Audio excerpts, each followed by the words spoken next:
ఆమె పక్కన కొన్ని న్యూస్ పేపర్సు చింపి నలిపేసినవి కాదు, చదివి జాగ్రత్తగా మడతపెట్టినవి. ఓ పక్క సంచిలో బట్టలు, ఆ బట్టల మధ్య కొన్ని పాడైపోయిన పెన్నులు, కొన్ని మాసిపోయిన పుస్తకాలు. అవన్నీ చూసి విద్యకు ఏం అర్థం కాలేదు. అసలు ఈ పెద్దావిడ ఇవన్నీ ఎందుకు పెట్టుకుంది అనే డౌటొచ్చి, అమ్మా ఎవరు నువ్వు, నీ పేరేంటి అని అడిగింది.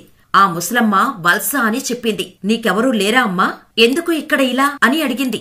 ఎందుకు లేరు తల్లి, కాని నాకు పనిచేసే స్తోమత లేదు కదా, వదిలేశారు అని చెప్పింది. ఇంతకు ముందు ఏం చేసేదానివి, ఎక్కడుండేదానివి అమ్మా అని అడిగింది విద్య.